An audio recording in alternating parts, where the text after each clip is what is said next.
That's So all right. how about I just donate to your website? That sounds like a plan. All right, we'll take care of that. Well, great to see you, ladies. Thank you for having us. And good luck tomorrow night. Thanks. All right, well, now for today's legal advice, here's John. On this Trial Tuesday, we're of course talking about the law, and I'm betting that you don't know every one of those laws out there, neither do I, but that excuse isn't going to fly if either one of us gets in some big trouble. With that, we bring in attorney David Aylor. He's got the reality check for us. Counselor, thanks for being here. Tell us about this, because, you know, usually it happens when you get stopped by a policeman, a highway patrolman. You say, oh, I didn't know I couldn't do that, and they write you that ticket anyway. Yeah, it doesn't seem to help. You know, unfortunately, ignorance of the law is no defense, and it goes way beyond the speeding ticket, which is what you and I are talking about, and that's what happens so often is, you know, I didn't see the sign. Well, if you can go back and prove the sign was, you know, hidden by a bush or, you know, had fallen down, which some people do, you know, you can actually go back and take a picture, particularly with like a camera on a cell phone, right, that a branch has obstructed the view or whatnot, then you can win that case in court. And that happens sometimes and fairly often, actually.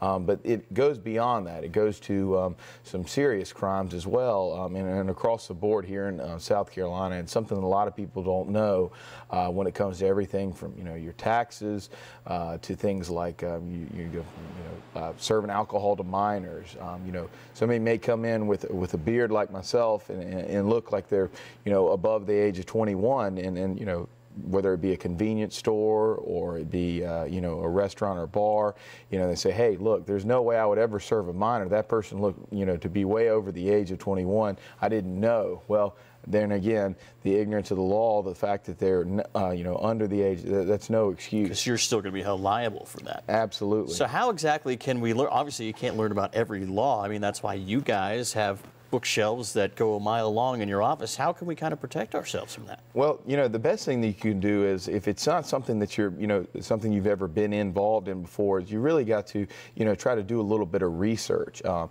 know, for instance, if it's a new business that you're going into, you want to try to do some research either on your own or maybe go consult with an attorney or somebody that's been in that field before.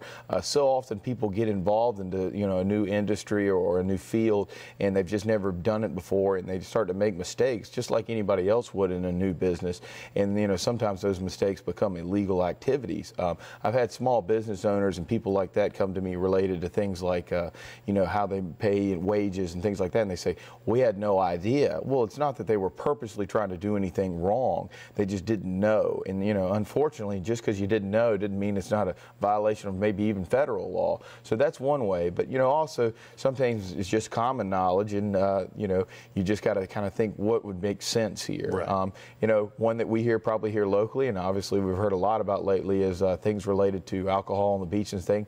You probably didn't know, and you hear this from a lot of folks from out of town. Well, I didn't know I couldn't have a beer on the beach. Well, you passed by a sign right when you were walking out here. So reading the little signs and things posted like that helps as well. But, you know, it's really key that, you know, you may get a break here and there from police officers, but you're never going to be able to go somewhere or go into a court and say, I just had no idea. I promise I didn't know. And even if the judge does believe you, they may give you a break just because out of their own kindness, but that's no excuse. Well, that's what I wanted to ask you, David Aylor, is that you spend a lot of time in a courtroom. So obviously, if you've never said that to a judge, but you've heard somebody else say that, it must kind of make them a little bit angry, just like it makes a police officer angry when you say, oh, I didn't know what the speed limit was, I didn't see the sign.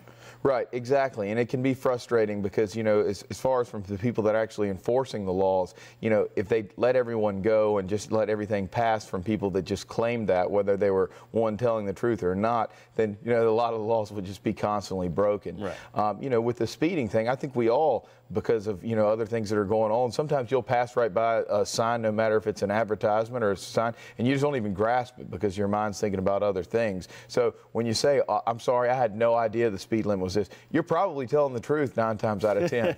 But that doesn't mean the speed hasn't changed, right? Exactly. So you really just got to be careful. And like I said, when you get into other fields and things you're not, you know, something you've never been involved in before, it doesn't always take having to hire a consultant, things like that. A lot of the research, particularly with the internet and things like that, you can do on your own. You just got to really check your sources. Or just call your lawyer. That always helps. All right, Attorney David Aylor, thanks so much for being here. We appreciate it. Thanks for having me. All right, coming up, getting children fired up about the PGA tournament and golf in general. That's coming up in our next half hour. Plus, packing for vacation, looking good and packing smart. More on those details next.